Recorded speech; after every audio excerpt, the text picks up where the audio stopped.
For the community that Matthew was written for, this whole thing had gone on too long.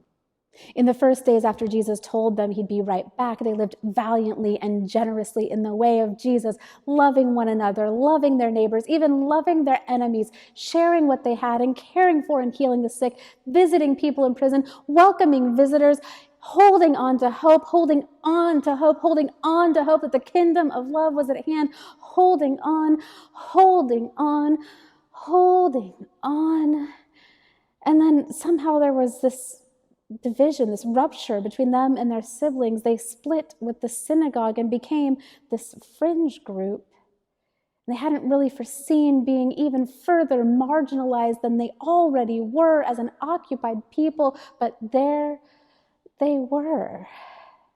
So they kept loving and they kept hoping and they kindled faith, and it got exhausting. You can see where Paul needed to tell the people in 1 Corinthians 13:13, these three things remain: faith, hope, and love remain.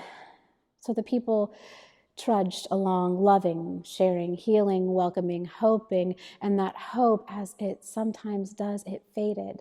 We talk about how light doesn't go out, it's transformed. And so little by little, their lights transformed from fiery hope and all-in lives of love to fading glimmers at the end of a candle.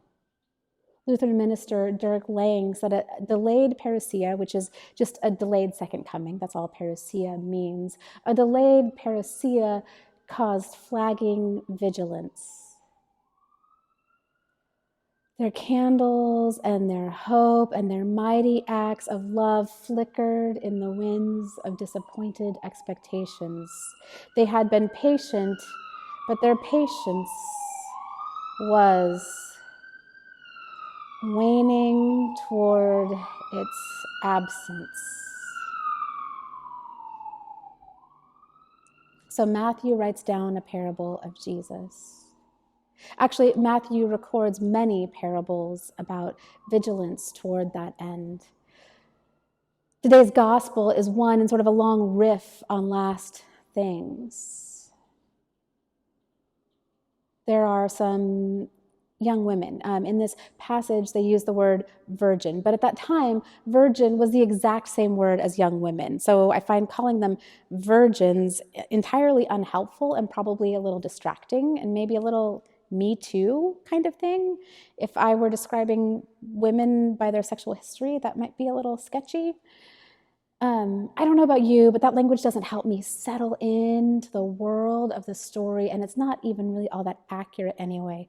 So let's call them what they are, younger women. The NRSV decides to just sidestep this problem by calling them bridesmaids, which I do appreciate, but it isn't super accurate. And it's a pivot that removes, I think, an important layer to the story. Sometimes when something sounds bad in our ears, we can ask, what is going on here? So these are young women, specifically young and unmarried, and marriage was a completely different kind of thing.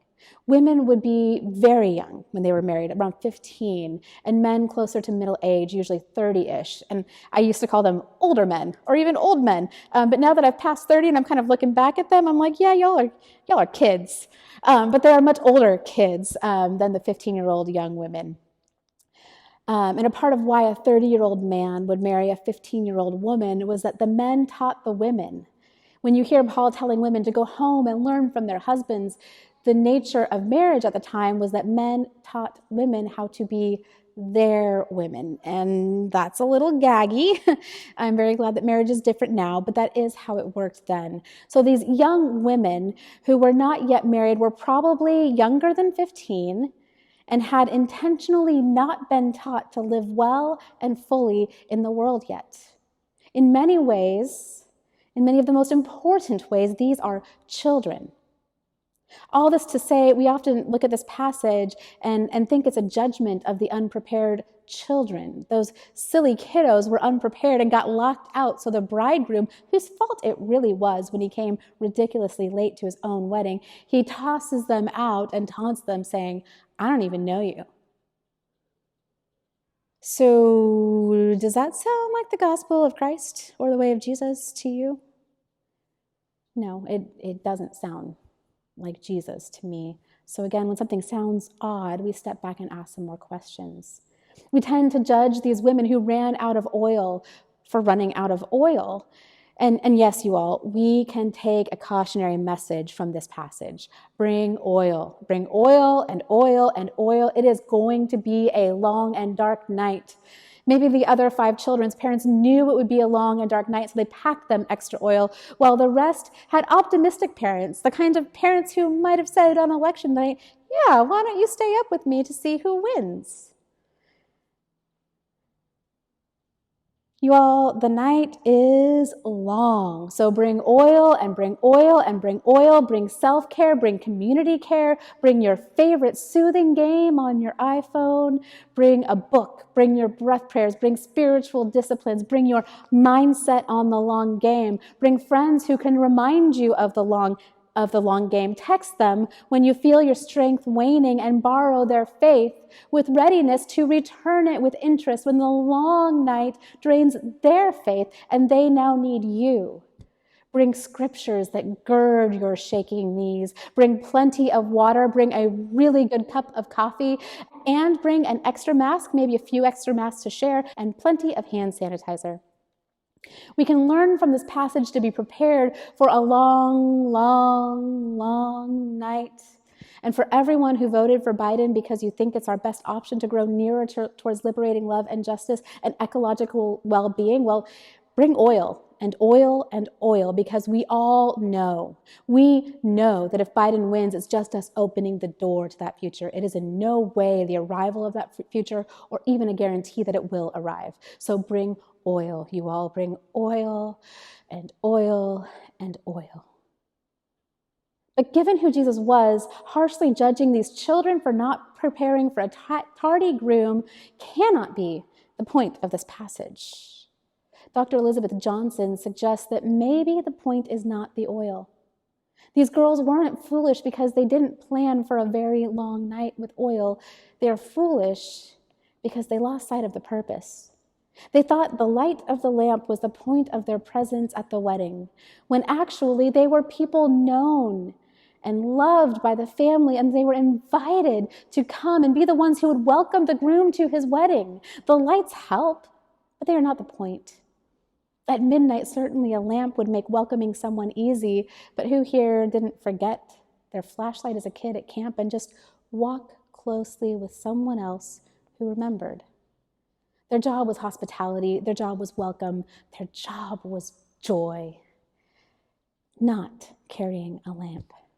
And they literally lost themselves in the embarrassing details of it.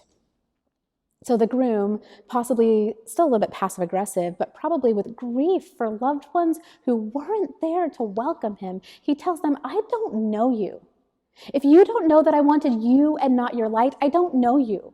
If you don't know that the joy in your face would have more than compensated for the flicker in your lamp, I don't know you.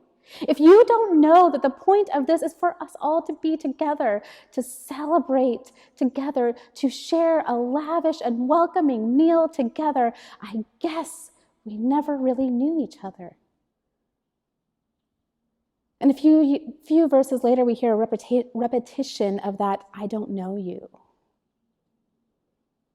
As Jesus welcomes everyone who shared their food, gave drink to the thirsty, clothed the exposed, visited the imprisoned, and tended to the sick. And he tells the religious elite who probably tended the quality of their candles at every gathering, but neglected to tend their neighbors, he tells them, I don't know you. Whatever it is that we think we need to worship God, all we need is presence. Whatever it is that we think we need to wage liberating love and justice and to do the part that is ours for this planet, all we need is faithfulness. As the song says, day by day. We don't need a president or a senate or a benevolent corporation. Yes, to turn the tide, those are certainly helpful. But fellow bridesmaids to the wedding banquet of the God of love, what's really important is that you show up. You show up. that you love those around you, that you challenge the injustices you see, that you educate and challenge yourself, that you share food and water and shelter with those in need, that you advocate for and listen to prisoners, that you live every day on behalf of those who are sick or suffering, that you live those three eternal things: faith, hope, and love. Yes, bring oil and oil and oil, because it is going to be a long night. But more importantly, show up. Elizabeth Johnson goes on to remind us the parousia, the second coming, is not some far-off event. It's now. She says it's Christ's continual presence with us through all of our waiting. She warns that because we don't expect Jesus to pop down from the sky at any minute, we forget the urgency of the mission that God has given us. And she exhorts us, as long as there are people who need to hear the gospel, as long as there are hungry people to feed, strangers to welcome, sick people to take care of, and all kinds of people in need to visit, or a planet to tend, we have plenty of work to do until Jesus returns. It's not that we are saved by our works, but rather what occupies us is a sign of where our heart is, what our priorities are. And beloved friends and fellow bridesmaids, we don't need oil to welcome the bridegroom. To live this life of love, we don't need oil, we don't need a president, we don't need a vaccine. I'm not saying don't quarantine and be careful, but I am saying be creative while you are quarantining and being careful, and thank you for quarantining and being careful. But we don't need a Green New Deal. We don't need any of these things. All of these things help, but the point is, as the Talmud tells us, do justly now, love mercy now, walk humbly now. You are not obligated to complete the work, but neither are you free to abandon it. Live love regardless of your lamp. But really also, do you bring lots of oil, because it is going to be a long night. And if you do run out of oil, we'll share our lights as we walk together.